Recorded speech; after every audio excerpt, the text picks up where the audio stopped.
আমরা ভেবেছিলাম স্বৈরাচার পতনের পর এদেশের মানুষের জানমালের নিরাপত্তা দিতে পারবে সরকার, কিন্তু আমরা কি দেখছি?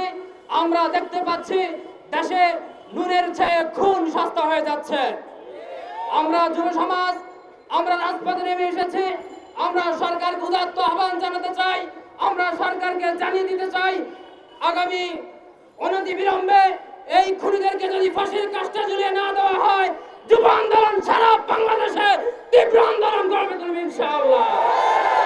মুহাম্মদুর রাসূলুল্লাহ সাল্লাল্লাহু আলাইহি ওয়াসাল্লামের সাহাবায়ে কেরাম রাসূলকে বলেছিলেন বদরের প্রান্তরে, ইয়া রাসূলুল্লাহ, আমরা আপনার ডানে থেকে বামে থেকে যুদ্ধ করব ইনশাআল্লাহ।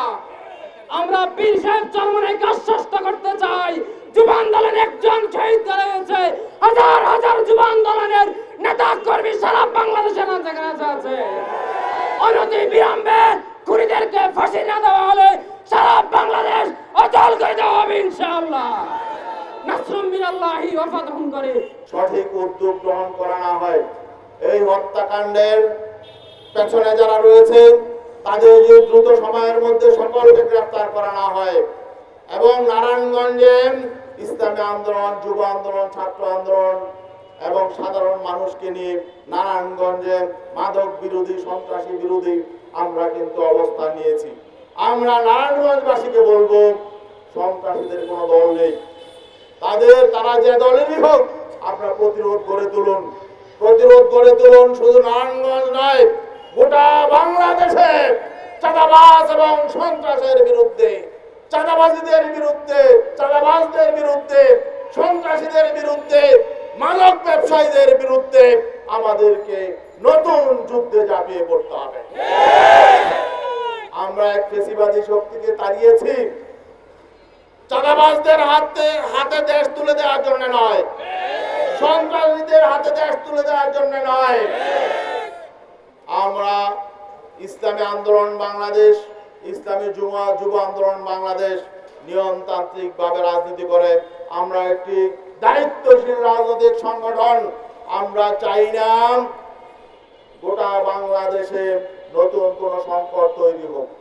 এই নারায়ণগঞ্জে বুলবুল হত্যাকাণ্ডের সরকার কি উদ্যোগ নেয়, প্রশাসন কি উদ্যোগ নেয় আমরা দেখতে চাই। আর নয়তো গোটা বাংলাদেশে আমরা আন্দোলন গড়ে তুলব, কর্মসূচি দিব। সেই কর্মসূচিতে কিন্তু আমরা গোটা সর্বশক্তি নিয়ে আমাদের লোকজনকে প্রতিরোধ গড়ে তোলার জন্য আহ্বান জানাবো। অতএব আমরা স্পষ্ট করে বলছি, গ্রেফতার যাদের বিরুদ্ধে অভিযোগ আছে, যারা এই হত্যাকাণ্ডের পেছনে দায়ী, তাদেরকে গ্রেফতার করুন। আর গ্রেফতার শুধু লোক দেখানো গ্রেফতার করলে হবে না, গ্রেফতারের পর তাদের যাতে শাস্তি হয়, দ্রুত শাস্তির ব্যবস্থা করুন এবং গোটা বাংলাদেশের সন্ত্রাসীদেরকে নিয়ন্ত্রণ করুন, চাঁদাবাজদেরকে নিয়ন্ত্রণ করুন, সুষ্ঠু পরিবেশ বজায় রাখুন, হয়রানি বন্ধ করুন।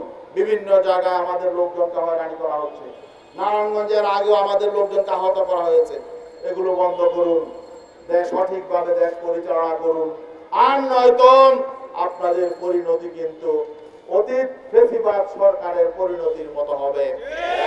আমরা চাই দেশটা এগিয়ে যাক, ঐক্যবদ্ধভাবে আমরা দেশটাকে গড়ে তুলি, আমরা এটা চাই।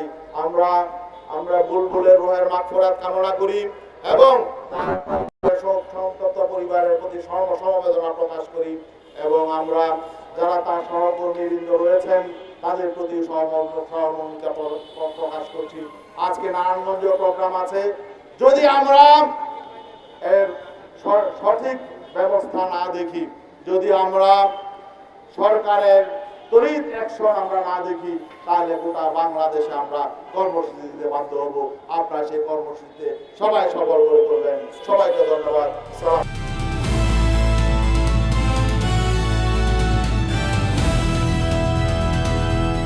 দিনাজপুর টিভি, মানুষের জীবনের কথা বলে।